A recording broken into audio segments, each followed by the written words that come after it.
definitely get done early. So, like 9:58 maybe. Just kidding. So, probably cruise through several things. I don't have very many activities tonight. That's why I definitely think we'll get done early. But tonight we're going to talk the first part about punishments.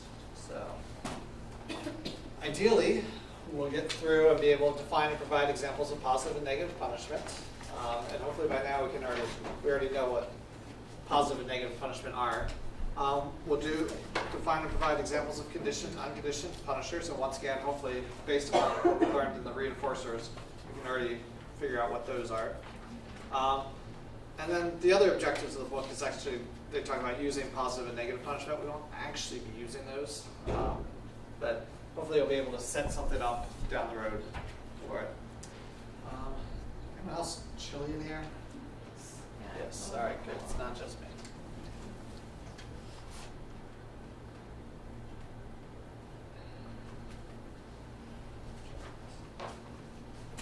All right.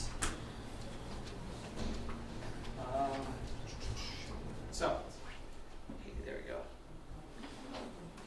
So first thing we're going to do is with partners, someone next to you, I want you to just discriminate and define the difference between the colloquial term of what punishment is. So when anybody else hears about what punishment is, what do they typically think of? And compare that with the behavior analytic definition of punishment. So, and do it as if you're going to explain the difference to, the director of your program. So, make sense? All right. Just take about 5 minutes to work with your partner. What the difference between the two are. Takers? Go for it. The colloquial punishment would be, these are consequences for your behavior, and they may or may not have anything to do with the behavior itself. Sometimes they're arbitrary. It could be you lose recess, or when you're home, mom will take away the iPad if you don't take out the garbage. One doesn't really have anything to do. BCPA, all punishment, positive punishment is adding something. Positive punishment is taking something away. No, it was adding something. I had it and I lost it. Isn't it adding something to decrease the behavior? Yes, thank you. Yep. And negative is taking something away to decrease the behavior. Yep, exactly. So, Thank you. perfect. Good save. So, anybody have any questions during their conversations with their partner about this? And you nailed it absolutely. So, all right. So, like I said, the stimulus, the delivery of that stimulus, or the actions of the punisher do not define the punishment, only the change in the behavior. So, I have a question. Yep. I got a little confused right now because right here in the book it says for positive punishment is to, when you present the stimulus, you increase the behavior. positive punishment. That's how I'm reading it. So it says presentation of a stimulus that increases the future frequency of the behavior. Positive reinforcement. Oh, I'm sorry. Yeah, positive punishment. Okay. Sorry. No problem. Glad we cleared that out. I was about to say I'm gonna have to throw my whole education away if that's what the book says. All right. Yeah. The typos that Feature. when we present punishment is we are punishing the behavior, not the person. But Right. I'm sorry, but it doesn't make any sense to me. Because how can we punish a behavior, not punishing the person at all? Because it's the person who has the behavior, right? So basically, they're talking about the change in behavior of that person. So you're presenting a punishment. So you can present something that can actually increase some behaviors and decrease other behaviors. I think we do talk about behavioral contrast tonight. Yeah. So it's more of just that jargon where we talk about that we're targeting that specific behavior. So we're punishing that behavior. The presentation of the stimulus isn't for, obviously, that behavior specifically. It's to the person, but it changes that behavior. I think that's more of what they mean by that. So, that's in the book that they talk about that, or? Yeah, Okay. If you find the page, let me know, okay. and I'll quickly glance over it and see if that's what they meant. I think so, but yeah, It's kind of a weird it's kind wording. of hard to separate the behavior from the person, right? Right. And, I mean, obviously when we talked way back before what behavior is, it's that person's movement through space over time. And so obviously it does involve the person, because without that movement through space and time, you don't have a behavior. Yeah. But like I said, you're targeting that specific behavior, and that other person, the person could be having other behaviors that may increase or decrease depending upon whatever it may be. I think it's the last graph that we'll talk about tonight. It shows a little bit of behavioral contrast and so it talks about how one behavior increases while the other decreases. So, all right. But yeah, if you find that page, I'll glance through and make sure that makes sense. So, all right, vocabulary time. So, define these four in your own terms. So, once again, you can work with 1, 2, 3, 4 other people. It doesn't matter. So, really focus on. I'm going to move on here. Who wants to explain overcorrection? Which one? Dora? There are three types. One is just a simple correction where you just try to basically have them address what they've done wrong. So they track mud into the house was an example. They have to clean that up. And then the reinstitutional overcorrection is where you have to make it better than what it was. Okay. And so not only do you clean up the mud, the footprints, but now you have to mop and wax the floor. And then the positive overcorrection, practice overcorrection is where you have to practice avoiding doing the behavior. So you wipe your feet on the mat or you take your shoes off before you. Yeah. And typically when people talk about overcorrection, they're typically talking about that restitutional Oh, overcorrection. okay. That's the So, second one. but a lot more of what's happening in the academic world, at least, is that positive overcorrection. Where, and I actually did it today with a kid. He got into a fight because the kid was calling him names, and so we practiced and practiced about how to ignore, an individual, and then how to get the staff's attention. And we did several role plays. And yeah, he was quite irritated about having to do it all, but hopefully it's a procedure that not only teaches a replacement behavior, but also, is kind of I don't want to do this again, I won't get into a fight. So, all right, how about response blocking? It's not when you physically block the problem behavior from happening. Exactly, so pretty much what the term says right there, block the response from happening. So, discriminative stimulus for punishment.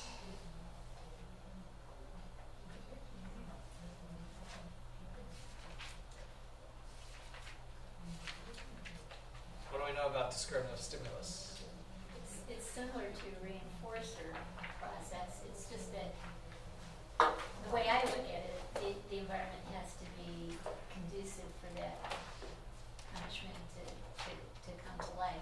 Like like the example they gave in the book is on a particular road, cops will watch this particular road a lot. And so we know our behavior is adjusted accordingly. We slow down. And so whether it's vicarious or it's, you experience it directly, doesn't much matter, I guess. Yeah. That scenario has to be in place for that to work. Yep. So it's a particular stimulus that's going to elicit, behavior out of you that, typically would evoke some sort of punishment procedure. So, that particular road or, just down the road you see cop lights, all right, I gotta slow down. So is it the same thing?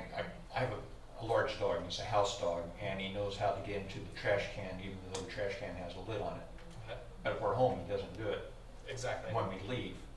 we see the results of him having gotten it, Exactly. munching down. Exactly. Because So we we're, would, we're gone, we're the discriminative exactly. stimulus. That's exactly what I was gonna say. You guys are the SD for his problem behavior. And it's funny, they call it SDP, is Yeah. that typical now, or is it SD Um, minus, or? I was talking to Kirsten about that. You see SD a lot. You very rarely see the SDP Oh, piece of okay. things. So they would use it basically across the board, whether you talk about punishment or. Yeah, yeah. And it might partially be because a lot of the push is to use positive behavioral interventions versus punishment procedures. And so naturally you just say SD and people are gonna kind of go with that reinforcer piece of things. So, yeah. All right, behavioral contrast. If you don't nail this one, it's fine. We're gonna talk about this one a little bit more later. It's like some behavior increase and the others are decreased from the same punishment.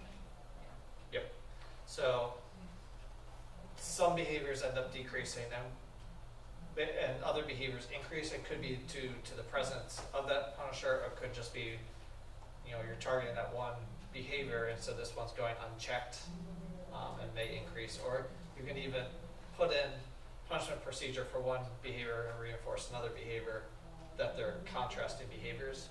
So for example, staying quiet versus talking out in class.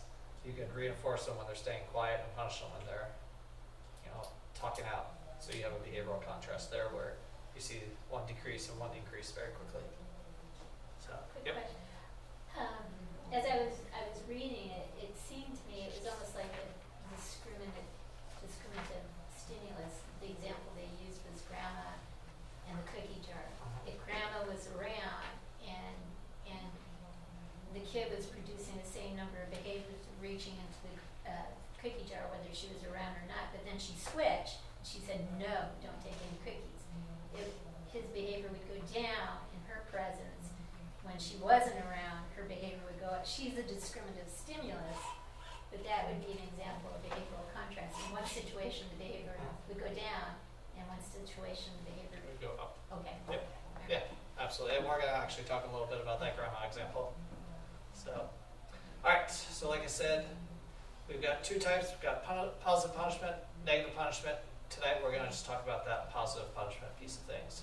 So, effectiveness of a punishment. So we have our definition of discriminative stimulus. So, some key areas here is that obviously stimulus. And that in the presence of that stimulus, there's a lower probability of occurrence. So it's not saying that it won't occur at all. There's just a lower probability of that occurring. It does in the absence as a result of responding to continued punishment, delivery in the presence of that stimulus. So, so when that SD isn't present, the behavior may increase, like the grandma example. So, all right. So in regards to effectiveness of punishments, I'm going to give you two scenarios here. I think we'll just do these as class versus dividing into group. We all seem to be a little sluggish, including myself. So no coffee tonight. Sorry, folks. So the first one here, you're called into a school to help with the classroom. The previous teacher, a tough, demanding woman, went on sick leave. The substitute teacher, a positive young lady, is seeing a spike in behaviors despite keeping the routine the same. What may have occurred here?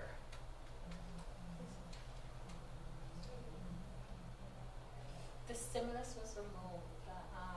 The previous teacher, the demanding woman, would have been the discriminative stimulus. Yep. She was on full-time, there was a spike in the behavior. Exactly. So she was the one delivering the punishment procedure. As soon as she's gone, those kids don't have that SD to behave anymore. So and that's exactly it. So this is an example of behavioral contrast as well too, then? Because Um, in one situation, behavior went up and another went down. Not necessarily, because in this case, there isn't, we're looking at just the obnoxious behavior of the students. That just increased. What was happening here is that the punisher basically had her thumb on them. Okay. And okay, once okay. once It they wasn't realized going that there's down, no it was consequences. just maintained. Yeah, Okay. exactly. So, yeah. And we see I deal with this one a lot, especially with parents. There's the father figure that they always listen to, and then they never listen to any females, and they say, oh, it's simply because he'll only ever listen to male figures. And you send some other guy in there and the kids still act up. It's more the fact that they know, the kid knows dad's going to carry the punishment through, and if dad's away on business, you know, cat's away, mice will play. So, and which is one of the reasons why we really want to implement more positive procedures, because that becomes more pervasive amongst everybody versus a punishment procedure, which usually comes from one individual. So, all right, our basketball coach needs some help. The star basketball player regularly shoots 89% of his free throws at home. However, his percentage has been dropping, particularly during away games. Explain what might be occurring. He's related to Shaq. He would never shoot 89% then.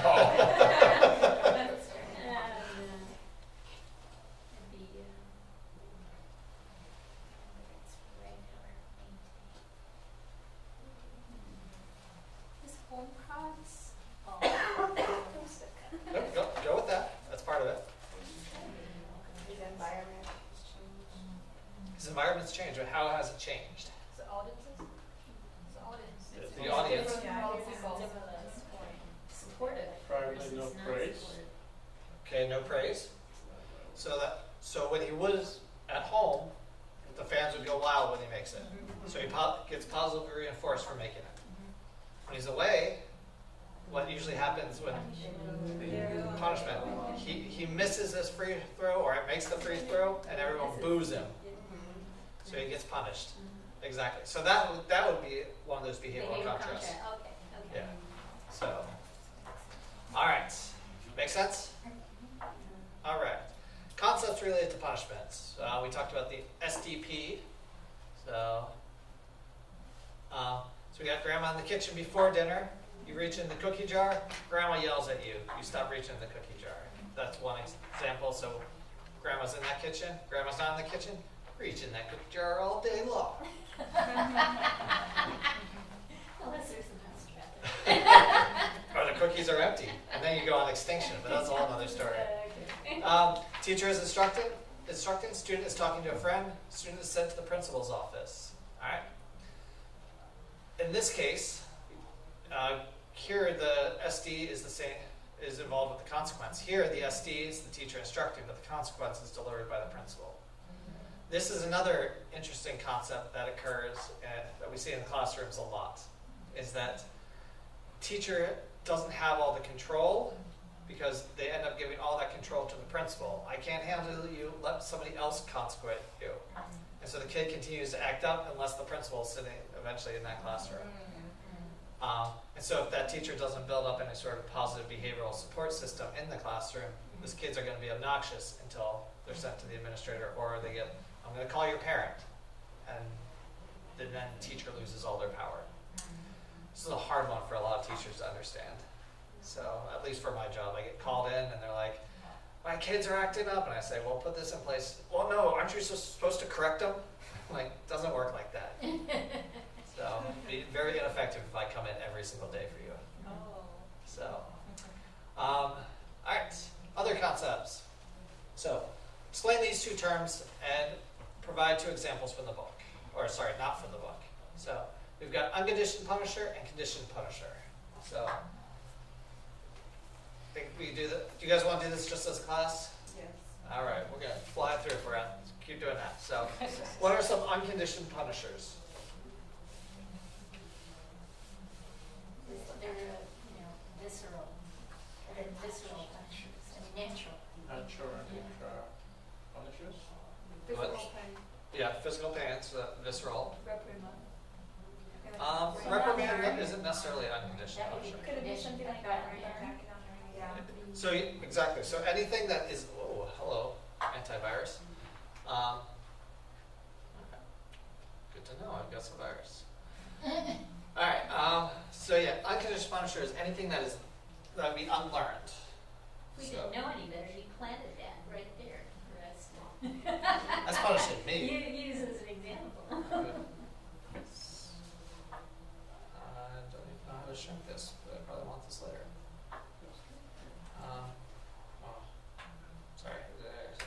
gets rid of my phone, we'll delete that. Okay, so yeah, anything unlearned. So basically pain, hunger, Noise, Lo- like really piercing noise that ear piercing noises, yep. is really hurt. All those would be unconditioned punishers. So bad taste in your mouth could be unconditioned punisher. What about conditioned punisher? So someone mentioned reprimanding. Seriously?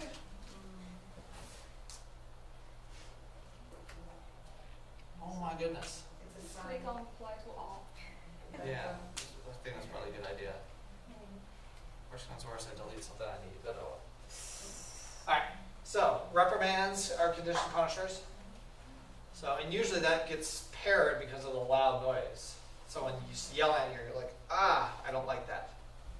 So, what are some other conditioned punishers that we've experienced? And like No. social, Okay, what type of social punishers? like,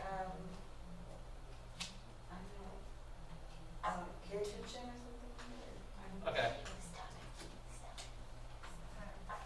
Yeah, stop it, or, but you get peer attention, absolutely, negative peer attention. So other kids laughing at you. So you stop wearing those certain clothes. So, Raised eyebrows. Raised Not eyebrows. looking at you weird. yep. So, Yeah. additional homework, writing sentences may be conditioned punishers. So they may be paired with really cramped hands, which would be unconditioned punishers. So, yeah, so all these things that the conditioned punishers are the unlearned ones. All right, everybody got those? Cool, moving on. All right. So things that make punishment more effective, just like reinforcers, the more immediate those consequences follow that behavior, the more effective it is. The intensity or magnitude of it, so a simple shaking of the finger versus shaking of the finger and yelling. Obviously, the more intense, the bigger the magnitude, the more effective it is. Schedule, and what do we mean by schedule? How often we have it? Consistency is part of the schedule. Frequency. Frequency.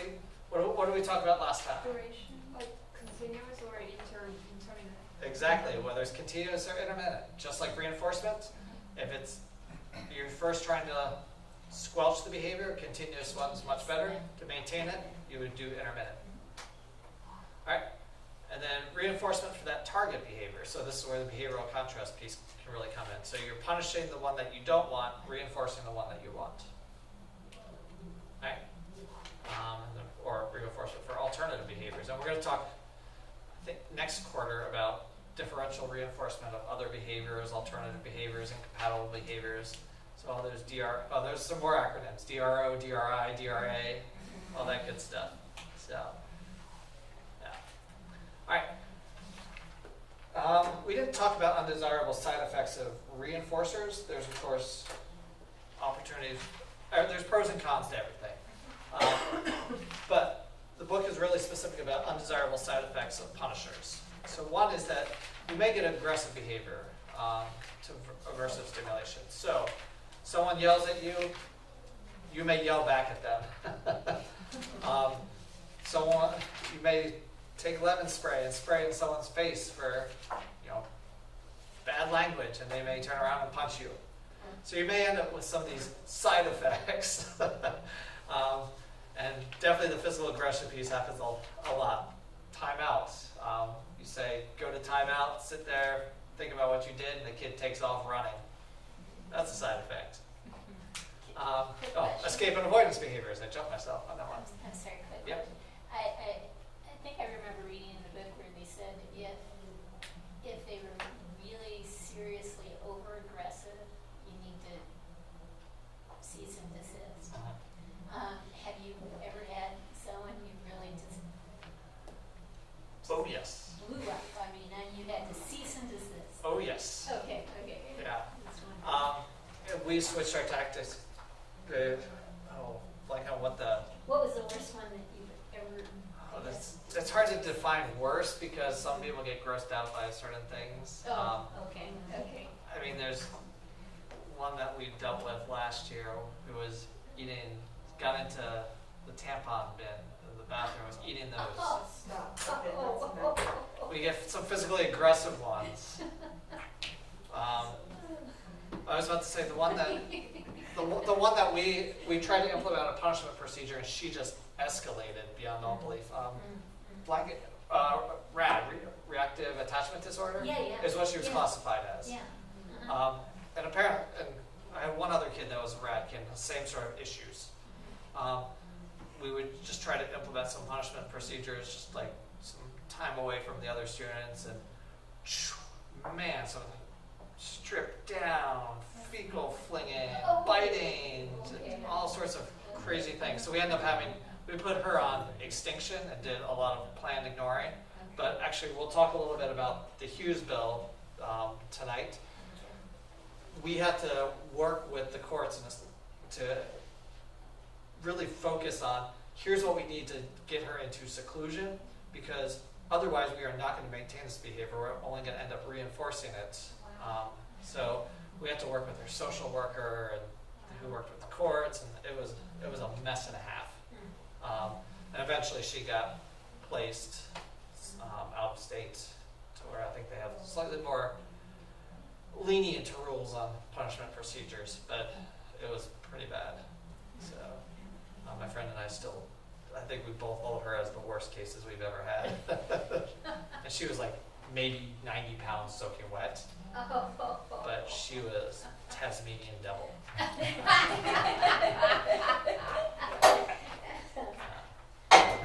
think I still have a scar on my arm somewhere from her. But my friend, definitely, she's all scarred up on her arms. So behavioral contrast, decrease in behavior when punishment is present, increase in the behavior when punishment is not present. So, look at that behavior goes down there, and hopefully that target behavior is going up, even when the punishment procedure is not there. So sometimes you get modeling of undesirable behavior. So you have, I'm trying to think of a good example of this one. This may not fit exactly with what they're trying, but we have some, like in a classroom, teacher tells a kid to stop what you're doing, and another kid is doing something else. And so the kid says, oh, I gotta stop, but that kid's not getting in trouble. I'll just model his behavior, and now you've got two kids doing inappropriate behavior. Not sure, I can't remember if that's exactly what I meant with this, but it could be the case. Oh, no, that's right. I know what I meant with this. So sometimes undesirable side effects of punishment, and we get this one a lot with family dynamics, at least I relate it most to family dynamics, is you have a kid that's acting up in a grocery store or whatever, and mom comes in and yells, hey, and then slaps him, or they're fighting with, two siblings are fighting, mom comes in and says, hey, stop fighting, slap, smacks the kid. Now the kid knows, or thinks, in order to get other people to stop, I hit them. And so we sit there with parents in meetings, they're like, oh, he got in trouble at school, I'm going to whoop his butt when he gets home. And it's like, no, because he's going to learn to whoop other people's butts. So we have to try to work with parents on more positive procedures. That's what I meant by that one. All right, and then increase in punishment due to negative reinforcement for the punishments. So negative reinforcement, the removal of something to increase the behavior. And this one, we're gonna there's a quote that I want you guys to analyze, but this is what we're gonna be talking about a little bit later. So refer to that later. Oh, hey, there it is, never mind. So in regards to the last one, kind of explain the sentence. Other problems include overusing punishment because of the negative reinforcement it provides for the punishing agent's behavior. This is on page 338. But the way I read it, if it works, then the person who's applying the discipline is going to go back to that, that technique again. So it's almost like it works if I yell at the person, or if I remove attention for negative, it works in so many keys. Absolutely, and that's exactly what that means, is that the person that's administering that punishment, hey, it stopped the behavior. Therefore, I'm getting reinforced for stopping that behavior, so my behavior is gonna increase by doing that punishment procedure because it stops the behavior. But if I remember right, I think what they were trying to also say was that, yeah, it may work, but you're teaching them what not to do, but you're not teaching them what to do. Right, and there's that whole piece of teaching a replacement behavior instead of just stopping a behavior. Absolutely. Is there also a danger you kind of become a one-trick pony? I mean, It very well could, yeah. I mean, you use this technique with everybody, problematic children. Yeah, yeah, you definitely could, in thinking that it works for everybody. In this case, going back to one of the examples that we talked about earlier, a student is acting up in class, teacher says, go down to the principal's office. That kid's now removed from class calms down, that teacher's like, every time acts up, I'm gonna just remove a kid. And so they start overusing it. Kid acts up, let me send them out. Instead of teaching that kid what they need to do instead, and now this kid's losing instructional time, but the teacher's getting reinforced because she's got a quiet classroom, or he's got a quiet classroom. What's wrong with that? The problem with that is, just like Dora said, the kid that you're sending out, you're not teaching them this sort of replacement behavior. And they're losing all that instruction that's going on. So if I said right now, you're out of here, you're gonna miss the rest of the lecture. So it's not good for you. It might be great for me, because now I don't have you, in here, but it doesn't help you in the long run. And the idea is that you need to find something that's socially appropriate for an individual. So It may help the kid in the short run, because they may not want to be in the classroom. Yeah, I was gonna say it's a form of So- escapism if yeah, they don't so wanna do they the actually work. get rewarded for being sent out of yeah, very well could be. So they train the teacher to send them out. Very well could be. Exactly. So, yeah, so there's that whole complex thing that you really need to be analyzing. So, all right. So, different types of positive punishments. We got reprimands, yelling at people. We got response blocking. So, like we said, it's just physically stopping that response from occurring. We got overcorrection. So, you dropped 3 Legos here, clean them all up now. So, well, like we said, we got the restitution, and we got the positive practice. We talked about those already. So I'm going to talk just briefly about contingent electric stimulation. I don't think this was mentioned in the book, but it's something I threw in here. So there's a facility in, I can't remember if it's Massachusetts or, no, it's Rhode Island. I believe it's Rhode Island, called the Judge Roddenberry Educational Center. I love the fact they call it the Educational Center. This is the one facility in the U.S. that utilizes a ton of punishment procedures, electric stimulation, noxious chemicals, loud noises, bright lights, all these various things on kids or adults, whoever it may be. All right. Make sure I'm not going to jump myself ahead here. All right.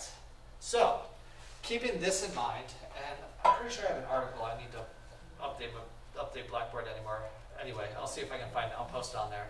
That talks about the Judge Roddenberry Educational Center. And if you guys ever go to the National ABA conference, this center is always there trying to recruit people. So, anyway, so keeping that in mind, what they do there. How's that even legal? And we're gonna talk about that in just a moment. And we talk a lot about it in ethics, obviously.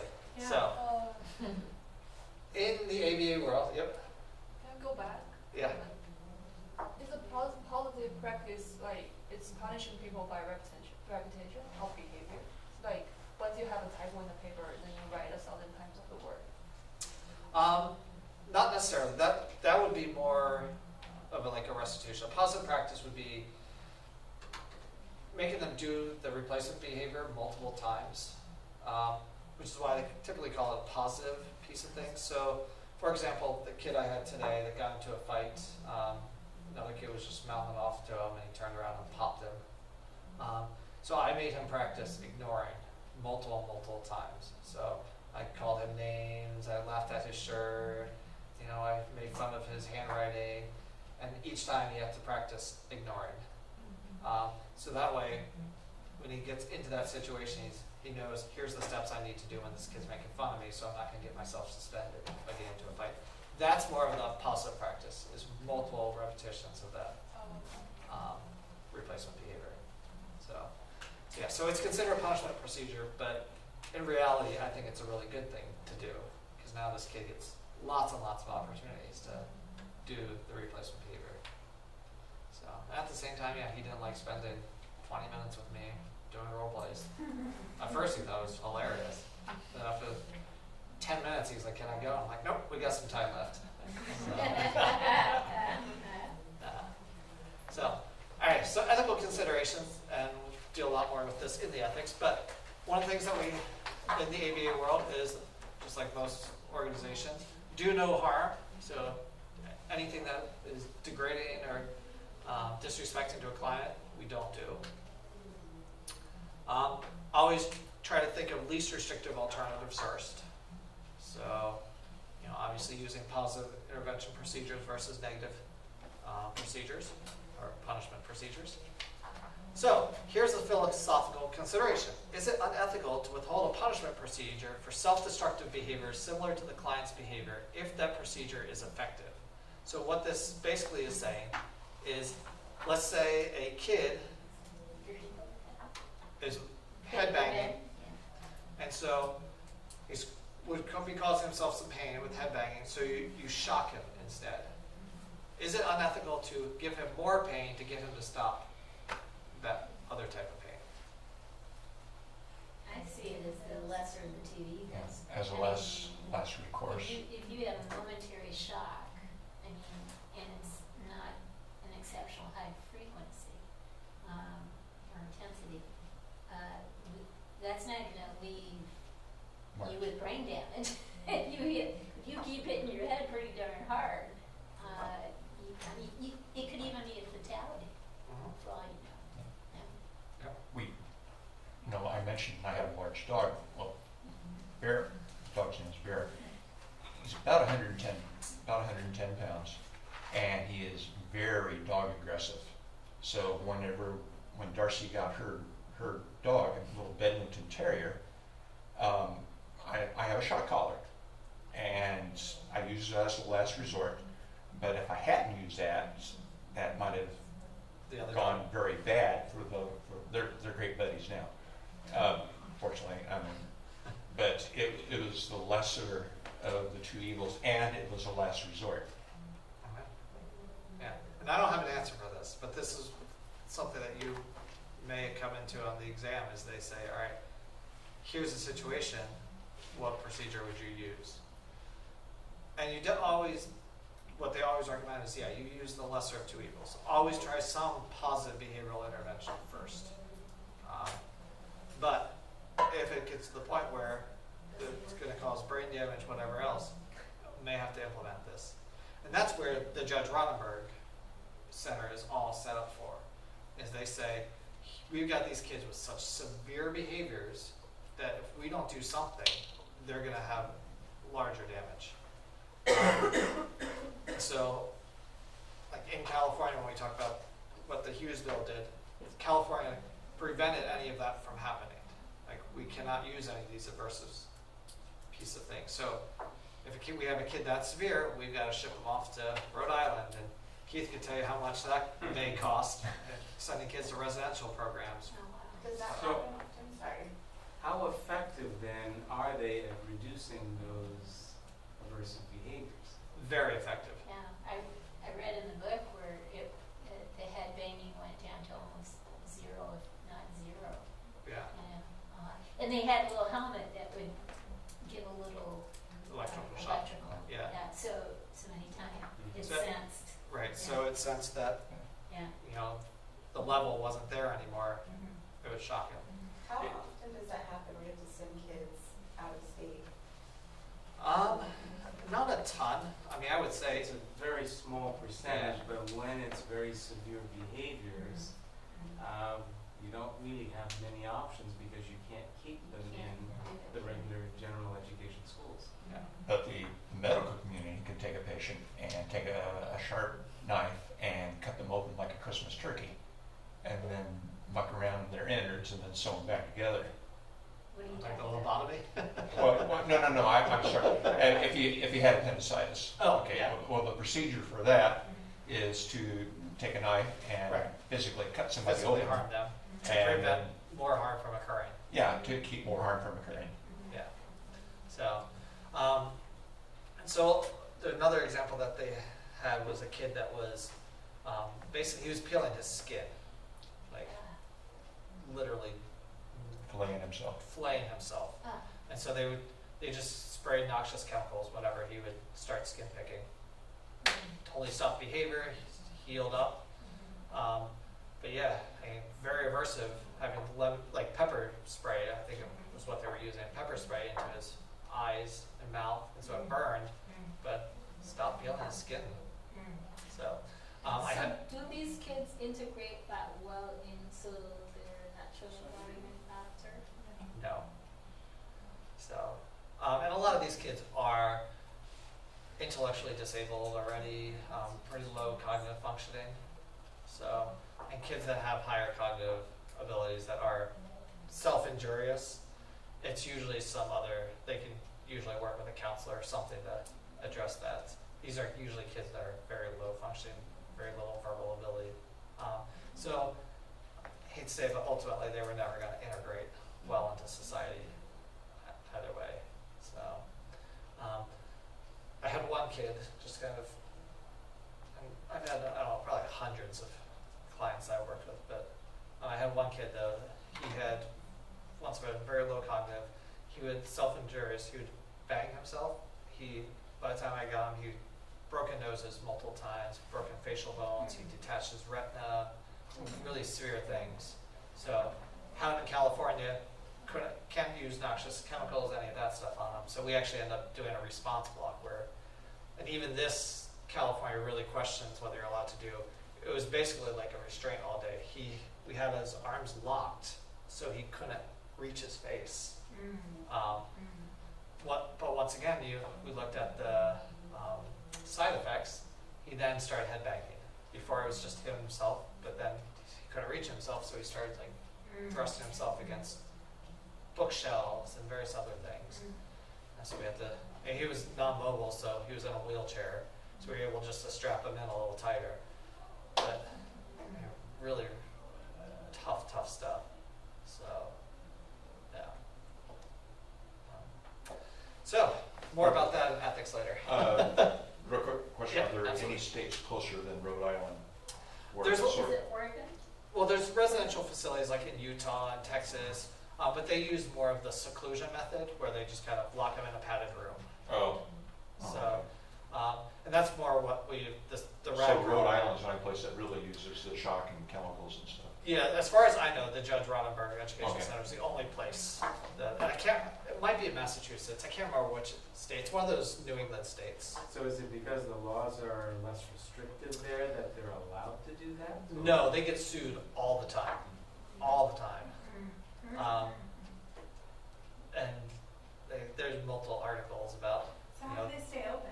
Yeah.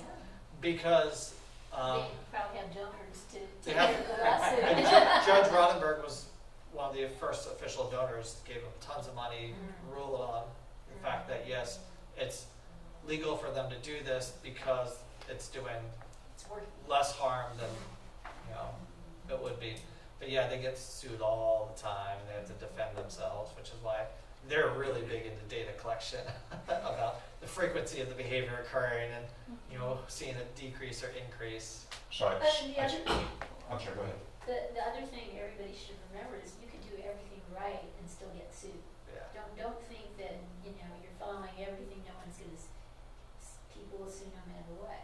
Whether they'll win or not, that's another thing. Yeah. So, And obviously, I think they opened up in, I want to say like the mid-'80s, and they're still open. I'm So- just surprised they're not closed down, like the federal government didn't come in and close them down. I mean, you also think about, my guess, and I'm not positive about this, but I would guess they probably have individuals in there that are injurious towards other people too. Yeah. So, that, So who is it that sues them? so parents. Human rights advocate- groups or- Human rights groups. Okay. Yeah, I was gonna think all say, sorts of why people. would a parent sue if their kid's getting better? Yeah. And there might be a case down the road, a parent might sue people for not using electrical stimulation. And that has happened Yeah. multiple I mean, times too. So, I mean, My- it's, again, it's one of those things that they're looking, the parent might be looking at the lesser of the two evils. Give them this option and let's see what happens with the kid, because right now he's hitting his head 50 times a day. There's been multiple kids that literally have killed themselves, and the parents said, you didn't do an intervention that could have saved them. So, it's and one thing that I'm sure they do is they try all these positive behavioral procedures first. And I can't remember whose class it is. We talk about it's not ethics. I think that I want to say it's Paul's class. Talk about how long your baseline should go before you really intervene. And they go 1 to 2 sessions, and they're like, "Yep, we're intervening. You know, we're not waiting around to see if the baseline stabilizes because this kid's gonna kill themselves." So what does California then do with some of those extreme behaviors? Is it really more use of restraints then? A lot more hospitalization and chemical restraints. Yeah, which honestly, what's the quality of life of being in this constant Yeah. chemical state? Very little. Whereas, you know, I won't do this behavior because I'm afraid I'm going to get pepper spray. I can go out and get ice cream in the community for 20 minutes. I would say that's a much better quality of life than, you know, drooling myself in a bed all Thorazine day. shuffle. Exactly. Good old Beetlejuice, as some of the kids call it. So, yeah. So, good times, let me tell you. All right, so I want to talk briefly about the Hughes Bill, especially for those that are involved in schools. It was repealed July 1st of last year, so the Hughes Bill is no longer in effect, but a lot of the ramifications that came out of the Hughes Bill obviously are still very much involved. And basically, the key points I want to hit out of this is that this requires school districts to use positive behavioral interventions, and that these couldn't be used to inflict pain or trauma. So things like releasing toxic or unpleasant spray near the student's face, so that pepper spray or lemon spray. Things like denying them sleep, food, water, essential necessities. So subjecting individuals to verbal abuse, ridicule, humiliation, or cause emotional trauma. Yet football teams can do this all the time. Using locked seclusion, which was one of the bigger things, which is why some of those nearer residential facilities have that. And this is strictly in a school setting, not juvenile hall. So you can throw them into solitary confinement. So impede adequate supervision of the students. So, you know, making sure that, oh yes, I'm gonna go look over here while you go run towards that cliff full of alligators or whatever. To provide the student with one or more of his or her senses, so putting blindfolds on them, you know, making sure they can't hear anything, whatever it may be. So, and then any device that would immobilize all 4 extremities. So, in this case, the restraints. So, unless, and they have the exception there, unless there's a, you know, absolute emergency. So, our school district that I work for uses PROACT. There's, you know, CPI out there where we can actually restrain a student, but then there's a whole bunch of paperwork with that, let me tell you. But we can only do that if that individual poses a risk to somebody else or themselves. So all this was part of the Hughes Bill but was repealed That's last year. repealed, yeah. So, but a lot of this obviously is still in operation, like schools weren't all of a sudden allowed to just use locked, you know, seclusion areas again. Okay, so it's a matter of school policy now, Well, rather and than no one wants state to law. get sued, right? And of course, nobody wants to get sued, I mean, Right. Yeah, but these are all typically what parents would consider punishment procedures. And going back to that colloquial piece of things, the Hughes Bill, the politicians all said, here are punishment procedures. And then what I feel kind of happened was then they said, oh, all punishment procedures now fall under the Hughes Bill and we're not allowed to use them. But as behavior analysts, we know punishment means more of the decrease in behavior. So we got to be real touch and go with how we explain things to certain parents. Because schools across the country use timeout procedures all the time, which typically is a punishment procedure. You're removed from the group. So, or we use what's called response costs. So kids have a token economy, they earn tokens or money, we do a response cost, we take that stuff away, which typically decreases behavior. So when we're talking as behavior analysts, we can use that term punishment, but when we're talking with parents, teachers, usually why it's good to get real familiar with that jargon of, oh, we're going to do a response cost. It's a punishment procedure. All right, moving on. So, make sense? All right. So, we are totally going to finish up super early tonight because these are my last 3 slides. I hope you guys are okay with that. We are okay. All right. Just don't tell any of the department chairs that we're finishing up this early. All right, we're going to walk through these graphs. Well, once again, I was going to divide people into 2 groups, but we'll just do it together. Sound all right? Moving on. All right. So, really, really tiny. This is figure 14.3. It's page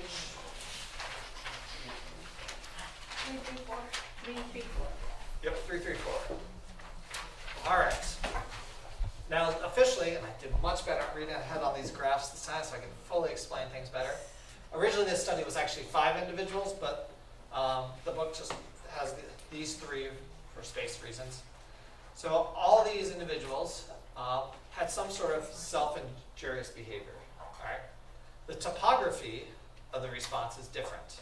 So, which means that the behavior looks different, but it has the same end result, is that these kids were injuring themselves. So the first 2 had what they call hand mouthing.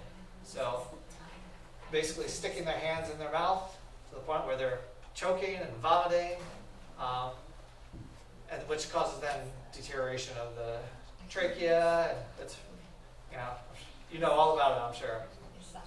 Yeah. It just erodes away at that esophagus, and the sphincter between your stomach and the esophagus, and you have all sorts of huge issues down the road. This other individual was head hitting. So these 2 have different behaviors than this one, but once again, we're talking about the overall theory of why a certain tactic works, and it doesn't matter what the behavior is. So, all right. So on this side, they have the percent of intervals. So they were doing a fixed interval schedule. Oh, man, this is so tiny. You gotta learn how to blow this thing up. There is a way to do it. But, all right. So the first phase, the BL, is your baseline. All right. As you can see, all these individuals have pretty high baselines, averaging probably between 30 to 50% of the time that they're causing some sort of self-injurious behavior. The first phase that they implemented was an FR1. Who can tell me what an FR1 is now? Fixed ratio 1. Once, every time. So every time. So what they were doing, it was a punishment procedure here, where these top 2, they were getting timeout from reinforcement.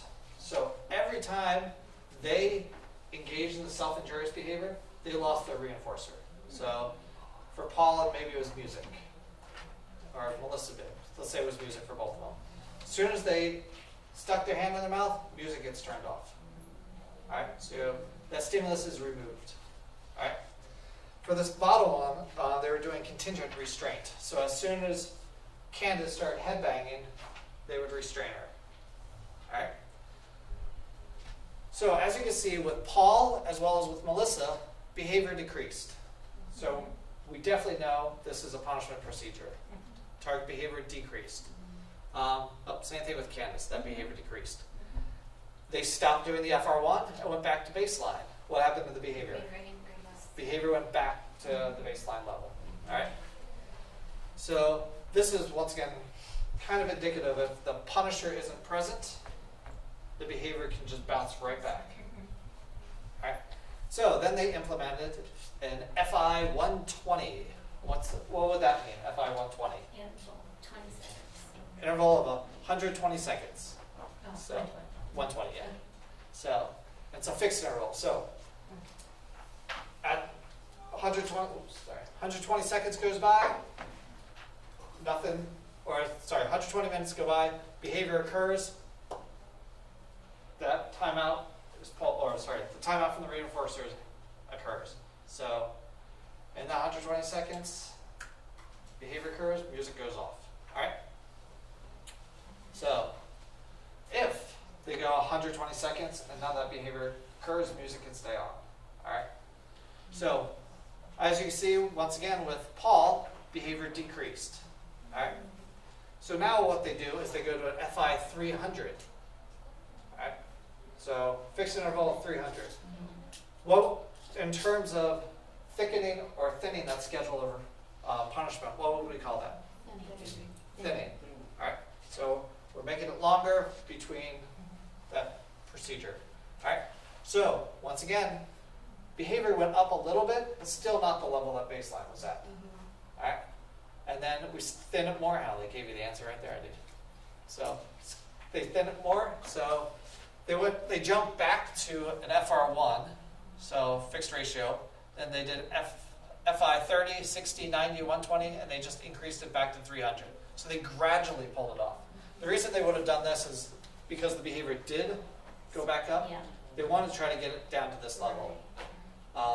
And still it's not at 0, which is probably why they went back to an FI 30 instead of just starting at 120 again. And as you can see, as they thin that, the behavior maintains at a low level. And so theoretically, you would then go FI 400, FI 600, and so on and so forth. So hopefully you can get them through an entire day without having any sort of self-injurious behavior. So, Quick question. yep. After they've done the intervention, it looks like it was very successful. I mean, compared to baseline, it looks really good. Would they come in like a year from now for some maintenance training? So some graphs, this one they didn't. Some graphs you'll see the little break here. Oh, and that would And then they'll really have- be a significant time. Yep. And so it shows the significant time, and then yeah, they'll do a maintenance Gotcha. procedure. Okay. So, yeah, but in this case they didn't. So, and it was essentially the same thing for all of them. You do see with Melissa, and I'm not sure why they would have done this, but they went to FI 15, FI 30, FI 45, FR1. So they jumped from an interval back to a ratio. My guess is because of the 45, you start seeing the behavior increase again. And so they quickly implemented something and then dropped back down to where they were to an FI 15 second. So,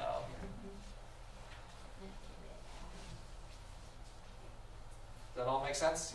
You guys want a second or two to look at that graph? All right.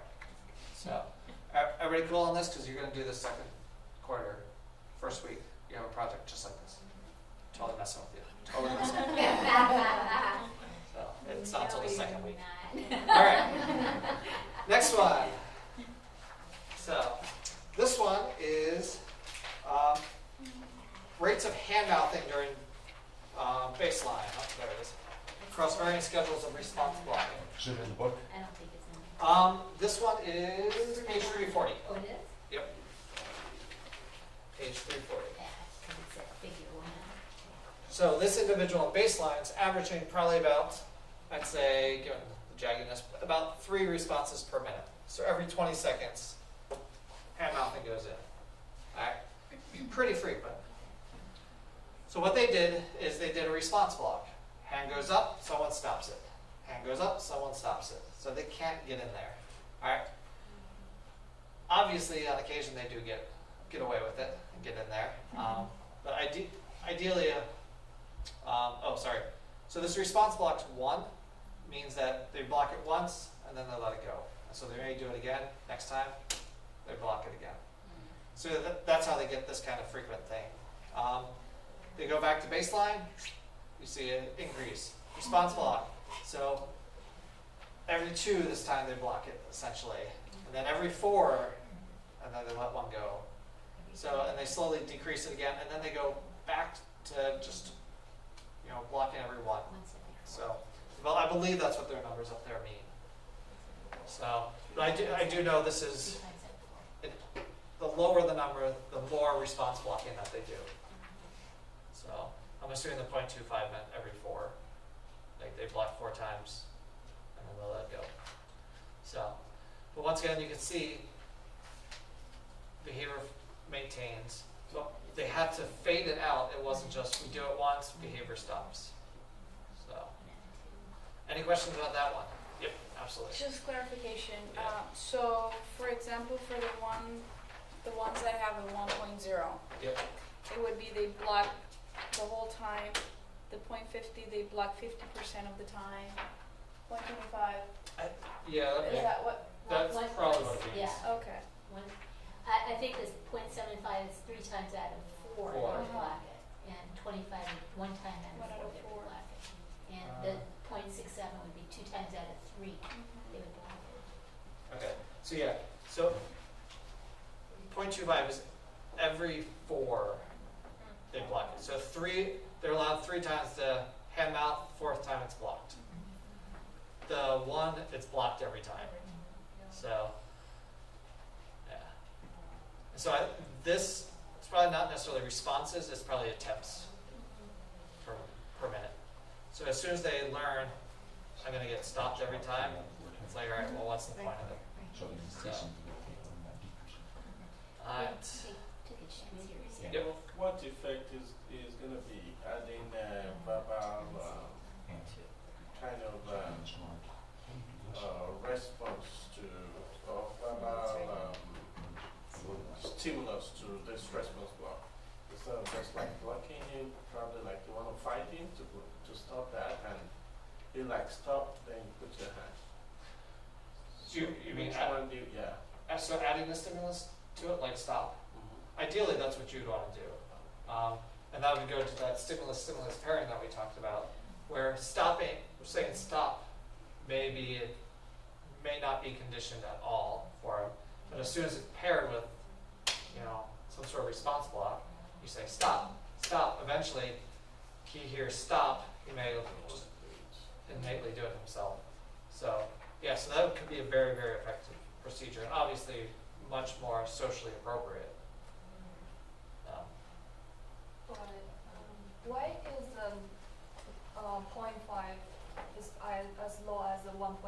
Because the second baseline is actually higher than the first one. Then we intervene less frequently, and we got the same result as the first one. So we went to every other block here. Why it as low as the every block? Probably because over here it was a learned behavior. So this is look at our schedules of punishment. It was first initially started here, and so they learned that I'm stopped, which is why you actually see, and you see this often with when a punishment procedure is taken away, that you get a larger spike of behavior, because then they're like, first like, oh, it's not happening. All right, it's party on time, and they just go nuts. And then as soon as you put it back in place, they're like, oh, it's back in place, and it dropped down. And so here is that continuous, here it's intermittent. And like we said with the schedules of reinforcement, continuous ones to teach the behavior, an intermittent one will help maintain that behavior, which is why they can go with 0.5, and it was still high enough that they thinned it a little bit more here. They went back probably because it was slightly higher, and then they just thinned it more and more. I'm not sure why they would go back to, actually why they would increase some of these, because it looked like it was being successful. My guess is they probably did just to try to get down to 0. So, does that kind of answer your question? Yeah. Okay. All right. Any other questions about this graph? All right. Last graph, and we are done for tonight. Sorry, folks. All right. This one is not in your book. Pretty sure. I pulled this one. Let me double check. Yeah. I'm almost positive. I pulled this one out of a Java article. So, actually, I know I did because one of my key questions here. I did these slides last year. So, frequency of tantrums. You have your baseline here, the BL. They use a timeout procedure which in this case, anytime there was a tantrum, the kid was given timeout. What can you tell me about this phase right here? It was a reinforcer, exactly. And how do you know it was a reinforcer?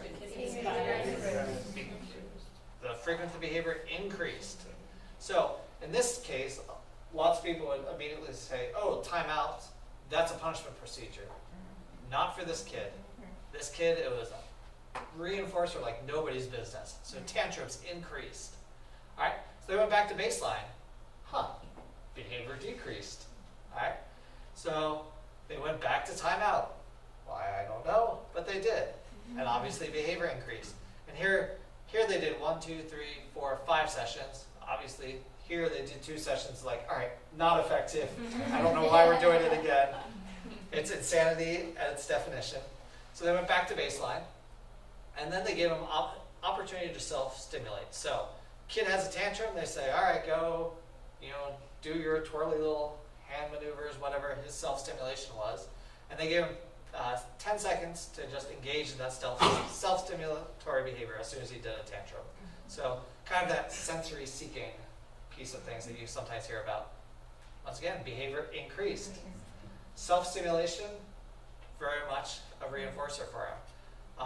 You could probably assume that whatever activity they were doing, escape and avoidance.